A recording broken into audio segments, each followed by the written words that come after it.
அன்பியும் YouTube இல்லந்தோறும் இறைசாட்சி, உள்ளந்தோறும் மகிழ்ச்சி. விசுவாசத்தின் பாதையில் ஒன்றிணைந்து நடப்போம். மொனாக்கோ தலத்திறவையானது அமைதிக்குச் சான்று பகரவும் அன்பின் வழியாக மகிழ்ச்சியை கொண்டுவரவும் அழைக்கப்படுகிறது. பிறக்காத குழந்தை முதல் முதியோர் வரை, நலமுள்ளோர் முதல் நோயுற்றோர் வரை அனைத்து மக்கள் மீதும் நீங்கள் அன்பு காட்டுங்கள்.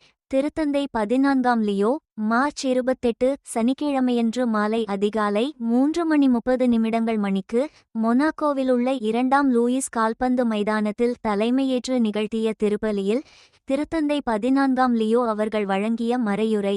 அன்புள்ள சகோதரர் சகோதரிகளே, இன்றைய நற்செய்தியில் யோவா காலை 11:45 -57 இலாசரை உயிர் பெற்றெழச் செய்த பிறகு இயேசுவுக்கு யூத தலைமைச் சங்கம் விதித்த மரண தண்டனையை பற்றி நாம் அறிய வருகிறோம்.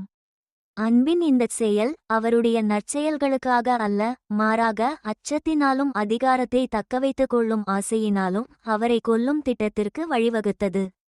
இது விதியல்ல, மாறாக இறைவனின் திருவுளத்திற்கு எதிராக எடுக்கப்பட்ட ஒரு தெரிவு.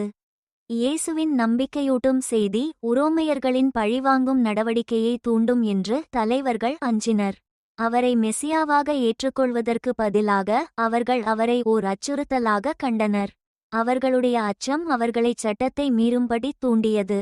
ஆனால் கடவுள் தமது மீட்பின் திட்டத்தை நிறைவேற்றுவதற்காக அவர்களுடைய தீச்செயலை பயன்படுத்திக் கொண்டார். அவ்வாண்டின் தலைமை குருவாய் இருந்த கயபா தன்னை அறியாமலேயே இயேசு தம் இனத்திற்காகவும் தம் இனத்திற்காக மட்டுமின்றி சிதறி வாழ்ந்த கடவுளின் பிள்ளைகளை ஒன்றாய்ச் சேர்க்கும் நோக்குடன் அவர்களுக்காகவும் இறக்கப்போகிறார் என்று இறைவாக்காகச் சொன்னார். வசனம் 51. இன்றும் கடவுளின் செய்திக்கும் அதிகாரத்தில் இருப்பவர்களின் திட்டங்களுக்கும் இடையிலான போராட்டத்தை நாம் காண்கிறோம். ஆனால் தீமை எவ்வாறாக இருந்தாலும் கடவுளின் இரக்கமே மீட்புக்கான உண்மையான பாதையாகும். இயேசு இறந்த இலாசரை மீண்டும் உயிர்ப்பித்தது போலவே நம் ஒவ்வொருவருக்கும் மீட்புக்கும் ஒரு புதிய வாழ்க்கைக்கும் வாய்ப்பளிக்கிறார். நம் உலகில் பலர் இன்னும் ஒடுக்கப்படுகிறார்கள், மேலும் பல அப்பாவி உயிர்கள் பறிக்கப்படுகின்றன.